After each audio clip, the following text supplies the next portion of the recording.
Welcome to Penrose Learning, where we make understanding easy. In this video, I will explain how to drift in BMW M5 full guide. Begin in a safe, closed area, set tire pressures slightly lower in the rear, and check all systems. Use a gradual approach, warm tires, confirm brake feel, and practice hand positioning. Start with low-speed power slides, focusing on throttle modulation and counter-steer timing. Build confidence progressively and stop if anything feels unsafe. For drifting, a balanced setup matters more than extreme changes, so inspect the car and tune sensibly. Use slightly higher front pressure and slightly lower rear pressure to encourage predictable oversteer.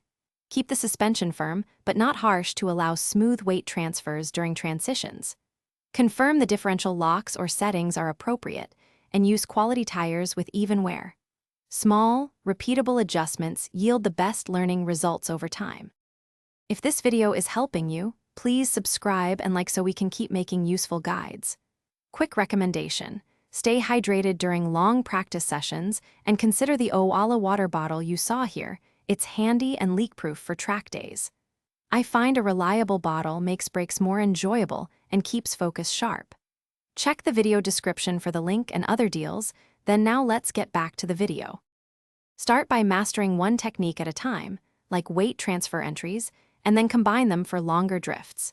Use a light clutch kick or quick steering input at low speed to unsettle the rear, then catch it with steady countersteer. Modulate the throttle to control angle and avoid wheel spin that steals grip. Work on transitions between drifts by planning your steering path and smoothing inputs. Repetition builds instinctive control. Thanks for watching. If this was helpful, leave a like and consider subscribing. See you next time.